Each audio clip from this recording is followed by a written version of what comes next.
भारत का लोकतंत्र खतरे में या विपक्ष खतरे में, यह सवाल आज के समय बना हुआ है।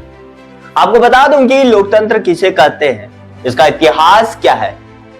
जवाब है, लोकतंत्र प्राप्त करने के लिए 3 साल से भी कम समय में भारत ने एक संविधान बनाया था और 26 जनवरी 1950 को खुद को एक गणतंत्र घोषित किया था। संविधान को देश के कुछ बेहतरीन दिमागों द्वारा आकार दिया गया था, जिन्होंने भारत के नागरिकों के लिए त्रिमूर्ति सुनिश्चित की थी: न्याय, स्वतंत्रता और समानता। नमस्कार, मेरा नाम विवेक कुमार चौरसिया है और आप देख रहे हैं भारत जनता न्यूज। जल्दी से सभी सोशल मीडिया के यूजर आईडी से जुड़ जाइए, यूट्यूब चैनल को सब्सक्राइब कर लीजिए। अब आते हैं विस्तार से जानते हैं लोकतंत्र के बारे में। लोकतंत्र की परिभाषा जान लीजिए। सरकार के उस स्वरूप से संबंधित है जिसमें लोगों की शक्ति को प्रत्यक्ष या अप्रत्यक्ष रूप से प्रयोग किया जाता है। मार्च 31, 2024 के दिन दिल्ली के विशाल रैली में विपक्ष ने जोर देकर कहा कि लोकतंत्र खतरे में है। अब आप बताइए कि क्या वास्तव में लग रहा है कि लोकतंत्र खतरे में है? जवाब जरूर दीजिएगा।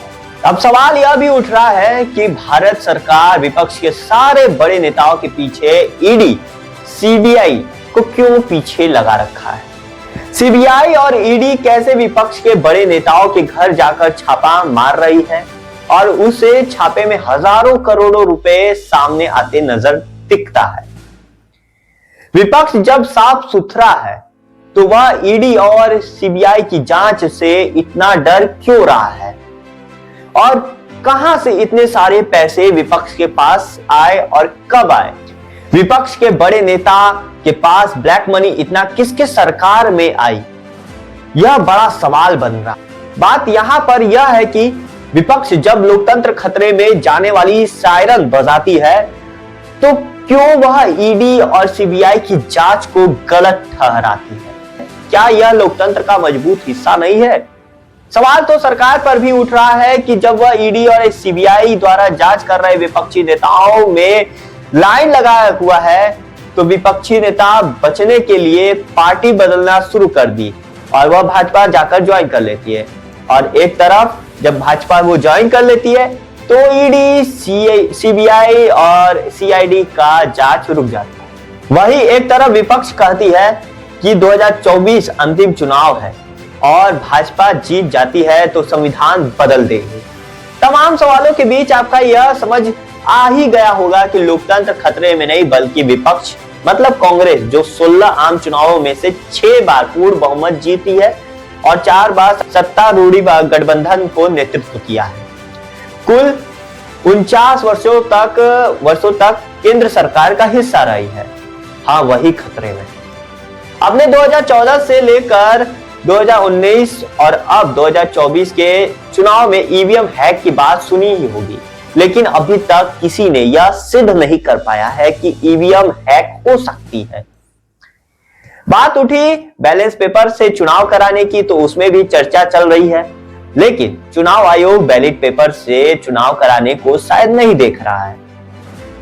जैसे कि हमारे विषय को आपने देखा सुना ही होगा कि लोकतंत्र खतरे में या विपक्ष खतरे में, आपको समझ में आ ही गया होगा कि क्या है मामला। दोस्तों, वोट देना आपका अधिकार है।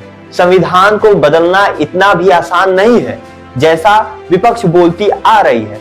दोस्तों, संविधान में संशोधन किया जा सकता है, लेकिन लोकतंत्र में नागरिकों का अधिकार, जीने का आजादी, खाने की आजादी, सांस लेने की आजादी, बोलने की आजादी, घूमने की आजादी, ये सब नहीं हटाया जा सकता है।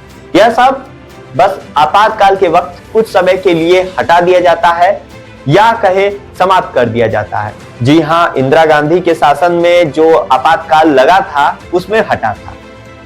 आपको कैसी लगी हमारी रिपोर्ट कमेंट करके जरूर बताइएगा। और क्या आप सोचते हैं विपक्ष पर सीबीआई और ईडी का जो जांच चल रहा है और जो वॉशिंग पाउडर की तरह हमारे भाजपा में आ रहे हैं और वो क्लीन चिट हो जा रहे हैं, इस पर आप क्या सोच रहे हैं जरूर बताइएगा कमेंट करके। और उस पर भी वीडियो हम बनाएंगे। विषय भी बताइएगा, विषय को लेकर के रिसर्च करके हमें वीडियो बनाना है ये भी बताइएगा। मिलते हैं अगली वीडियो में। जय हिंद, जय भारत।